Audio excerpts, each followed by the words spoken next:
So these are the Exploring marketing results, here's a strategies, rundown of what happened. client dynamics, SEO This is insights, the standard and way. And aligning then, you know, if deliverables there's with like budgets. issues during the campaign, you have like a shared dashboard. Oftentimes we just use a simple Google sheet because it's super easy. You can just leave a comment or something on this, like, what's this? And what do you think of this? And so there's, you can have like ongoing communication, but daily calls and whatnot, no way. Okay. Too expensive. And yeah, no. So like, and there's a very common belief, and it's true, I've noticed from experience, that like the more expensive client will bother you the least. Yeah, I've heard that many times. Yeah. Like, it makes sense because like it's a small business, and so it's like their own money and have more to lose. So and also like the high net worth person is busy. They have lots of stuff. Like we work with a client, and they have like, I forget, but like 30 different plugins. And this guy's like making 100 mil per year. So it's like, he doesn't have the time. He doesn't have the time or care. As long as you're getting results. So to do this, like, you have to have like a marketing degree, some kind of certification, No. like HubSpot Academy, or like HubSpot Academy is good. So like how like do you prove to someone that can do what you're doing, right? Just experience. Okay. So like I'm not a arrogant person. I was recently talking to a buddy. A buddy introduced me to another buddy who was a potential client, and like I was like sharing with him what I do, and he was like, my buddy, I thought I was doing an okay job. My buddy was like, he's a Canadian, he's not good himself, you know. So we do well. Okay. We get results, and that kind of like speaks for itself. I don't have a marketing background. I've never taken a marketing class in university in my life.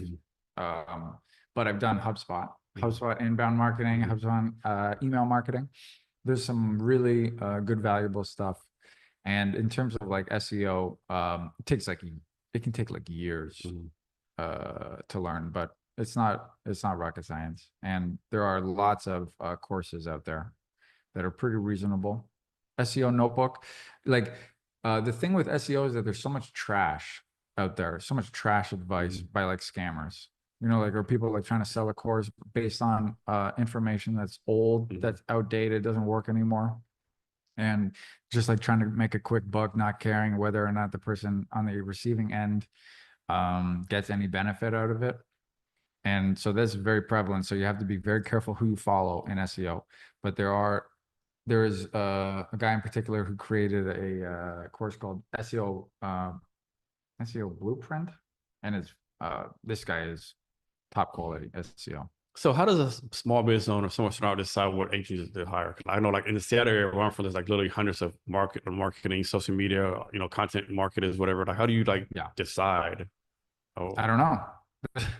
It's from the other. This is from the other. So I guess it's like gut feeling, referral. You know, like what do they have? What results? What case studies can they share? You know, what kind of proposal can they offer? Like, oftentimes it's like deliverables, but then you have to assess, you know, like what kind of contract do they offer? Are they trying to get into like a year-long contract? So that's like pretty unethical. Typically we like to keep, like, I can only speak for myself, but we will never push a person to be in like a year-long contract that will potentially stifle them. So usually it's like month to month or 3 months, you know, quarter by quarter is a good one. So if someone signs y'all up to do the stuff for them, right, what can they expect from y'all? Like, it depends on the site, if they have existing site or if they have existing content. But typically we like to work with like companies that have a little bit of an established stuff, because then they have a bigger budget, and they also have more of a time frame, longer time frame. They have other stuff going on, like marketing channels, like social media or YouTube or something. So what we will do is we will look at like the top performing content and then update it. We'll trim some of the poor performing content, consolidate some of the content that might be competing. We'll help repurpose some of that top content, update it.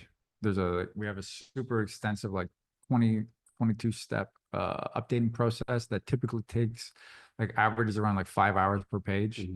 Also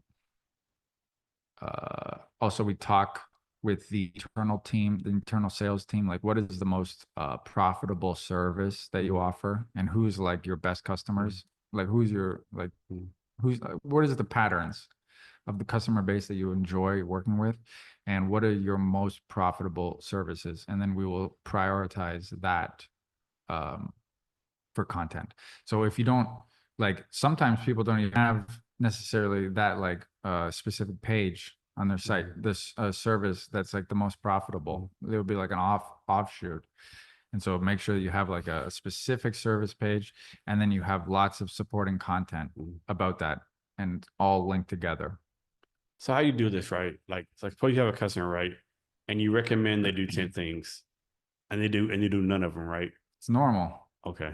It's normal, but it's a challenge. But some, you know, like I've had it such where it's like I was more consulting, but they wouldn't get the content created, like, or like at that particular time it was quite busy for their business. It's like, okay, do you want help?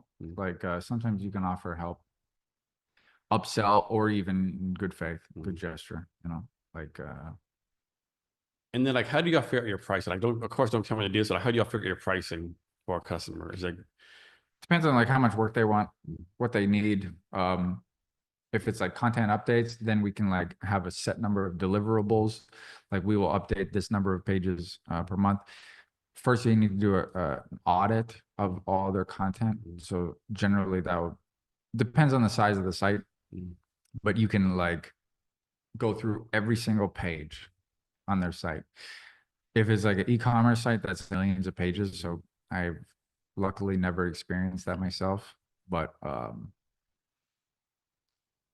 yeah, so it really, I hate to say, because this is like a cliche. yeah, I mean, that it everyone said depends. yeah. But like I really, that's one of the But I'm things. sure you'll have some kind of process to decide how you do the pricing. Yeah. Yeah, of course, and it's generally based on deliverables that we can provide. That's one.